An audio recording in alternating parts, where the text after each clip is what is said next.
Hello viewers, how are you. The waking of a nation series 1 की हम यहाँ बात करेंगे। धीमा और राम माधवानी द्वारा निर्देशित the waking of a nation Jallianwala Bagh हत्याकांड के बाद की स्थिति को फिर से परिभाषित करने का प्रयास करती है।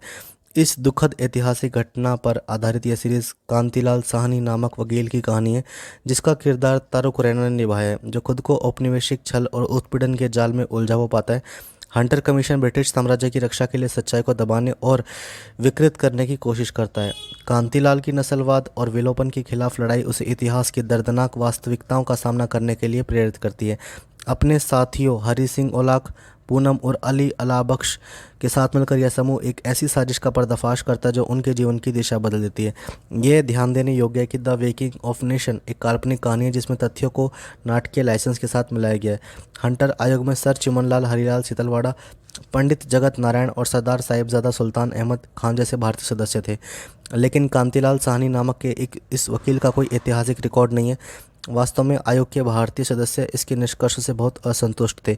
इसके बजाय उन्होंने नरसंहार के लिए अंग्रेजों की निंदा करते हुए अपनी खुद की अल्पसंख्यक रिपोर्ट जारी की। इसलिए शो की व्याख्या ऐतिहासिक सटीकता का पालन करने के बजाय एक कथा करने पर फोकस्ड है। जहाँ तक सीरीज़ की बात, तो यह एक बहुत ही नीरस मामला है। कई बार गति इतनी धीमी कि कोई ये मान नहीं सकता कि शीर्षक the waking of a nation एक क्रूर विडंबना है, क्योंकि शो खुद ही एक विस्तारित लोरी की तरह लगता है, न कि कार्रवाई के लिए एक प्रेरक आह्वान। अप्रैल और दिसंबर 1919 के बीच सेट ये पीरियड ड्रामा नरसंहार के आसपास की घटनाओं को पकड़ने की कोशिश करता है, लेकिन अपने दर्शकों को बांधे रखने के बजाय ये अपने ही वर्जन के नीचे लड़खड़ा जाता है। कांतिलाल, जो शुरू में ब्रिटिश राज का कर्मचारी था, धीरे धीरे एक स्वतंत्रता सेनानी में बदल जाता है, लेकिन सीरीज में उसके कट्टरपंथी बनने की औपचारिकताओं को भावनात्मक यात्रा से ज़्यादा दिखाया गया है। सीरीज के दौरान उसके द्वारा अनुभव की गई मौतें और नुकसान, जो मार्मिक मोड़ होने चाहिए थे, अंततः थोड़े नाटकीय प्रभाव के साथ प्रस्तुत किए गए। जब तक हम भावनात्मक पर पहुंचते हैं, तब तक एकमात्र स्थायी प्रभाव ज्ञान के बजाय निराशा का होता है।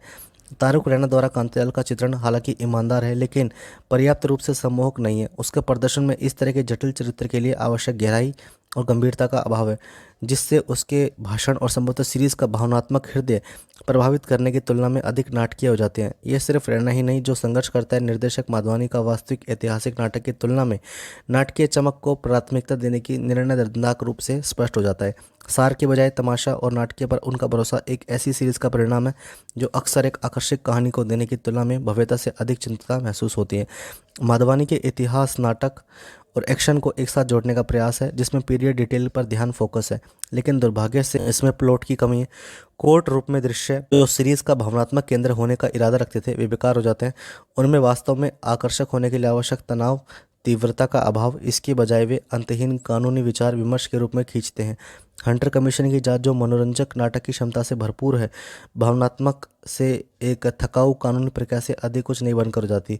The waking of a nation एक महत्वाकांक्षी ऐतिहासिक ड्रामा है, लेकिन अंततः यह अपने वादे पर खरा उतरने में विफल रहा। जबकि ऐतिहासिक पुनर्निर्माण दृष्टिगत रूप से प्रभावशाली है, धीमी गति, प्रेरणाहीन संवाद और भावनात्मक गहराई की कमी के कारण यह सीरीज लक्ष्य से चूक जाती है। यह एक ऐसा शो है जो बहुत बेहतर हो सकता था अगर यह अपने स्वयं के दिखावे और कमियों से कमज़ोर ना होता। यह सीरीज़ वर्तमान में सोनी लिव पर स्ट्रीम हो रही है, जो कि आप अपनी फैमिली के साथ देख सकते हो। अगर आया हो रिव्यू पसंद कर देना, लाइक शेयर सब्सक्राइब। मिलते हैं नेक्स्ट वीडियो में।